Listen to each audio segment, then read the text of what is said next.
மிசோரமில் சிஐஏவின் ஊடுருவல், என்ஐஏ முறியடிப்பு இப்படின்னு செய்தி பார்த்தீங்கன்னா, ஒரு 2 நாளா வந்து நியூஸ்ல அங்கும் இங்கும் பிட்ஸ் அண்ட் பீஸஸா பார்த்துட்டுருந்தேன். அது என்னன்னு இப்ப தேடி பார்க்கும்போது தான் எனக்கு அதில இருக்கக்கூடிய சில தகவல்கள்லாம் கிடைச்சது. அது என்னன்னு நான் உங்களுக்கு சொல்றேன். கொஞ்ச நாளைக்கு முன்னாடி, அதாவது ஓரிரு நாட்களுக்கு முன்னாடி என்ஐஏ இந்தியாவுடைய மிக சென்சிட்டிவான வடகிழக்கு பகுதிகளில் இருக்கக்கூடிய மிசோரம் மாநிலத்தில ஒரு ரெய்ட் பண்ணியிருந்தாங்க. அதில 6 யுக்ரைனியன் மற்றும் 1 அமெரிக்கன் மொத்தம் 7 பேர அரெஸ்ட் பண்ணியிருக்காங்க என்ஐஏ. மிசோரம் வந்து ரொம்ப சென்சிட்டிவான ஸ்டேட்.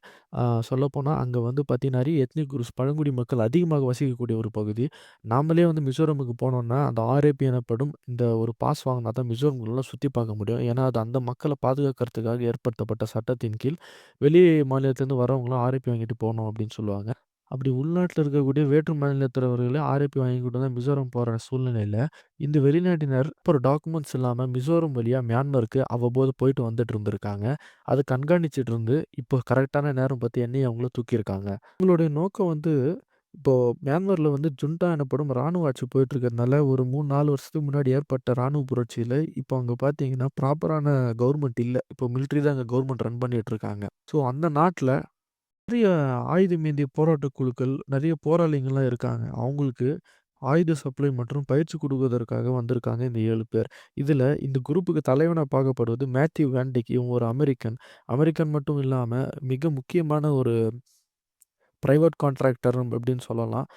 என்னன்னா இந்த ஹிட்மேன் சொல்லுவாங்க பார்த்தீங்களா? கூலிப்படைக்காரன் அந்த மாதிரியான ஒரு ஆள். லிபியால இருந்த போர்லலாம் இவர் வந்து பங்கேற்றதா சொல்றாங்க. அவருடைய ட்விட்டர் ப்ரொஃபைல்லாம் நான் போய் பார்த்துருக்கேன். ஒரு கை தேர்ந்த ஒரு காம்பேட் வெட்டரன். முக்கியமான அமெரிக்கன் மிஷன்ஸ்லலாம் இவர் வேலை பண்ணியிருக்காரு. அதனால இவர் ஒரு சிஐஏ உளவாளியா இருக்கலாம் அப்படின்னு சொல்லி நம்பப்படுது. இவர் தலைமையில வந்து அந்த 6 யுக்ரைனியர்கள் என்ன பண்றாங்கன்னா, இப்ப யுக்ரைன்ல வந்து பார்த்தீங்கன்னா, ட்ரோன்ஸ் நெறைய சண்டை காலத்தில பயன்படுத்தப்படுது. ரஷ்யாவா இருக்கட்டும். அந்த ட்ரோன்கள கொண்டு வந்து இங்க மிசோரம் வழியா மியான்மருக்கு கடத்தியிருக்காங்க. அங்க ட்ரோன் எப்படி ஆப்பரேட் பண்றது, அசெம்பிள் பண்றது எல்லாத்தையும் சொல்லிக் குடுத்துருக்காங்க அந்த ஆயுத குழுக்களுக்கு. அதுக்கு மிசோரம் ஒரு டிரான்சிட் பாயிண்ட்டா யூஸ் பண்ணி பண்ணிட்டு இருந்திருக்காங்க.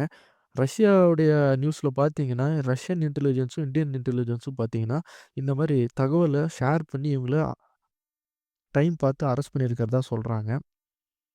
இந்த 7 பேரையும் ஒரே இடத்துல அரெஸ்ட் பண்ணல. சில பேர் கொல்கட்டால அரெஸ்ட் பண்ணியிருக்காங்க. சில பேர மிசோரம்லயும், சில பேர லக்னோலயும் அரெஸ்ட் பண்ணி பாட்டியாலா டெல்லியில இருக்கக்கூடிய கோர்ட்ல, என்ஐஏ கோர்ட்ல, சிறப்பு கோர்ட்ல இவங்கள ஆஜர்படுத்தியிருக்காங்க.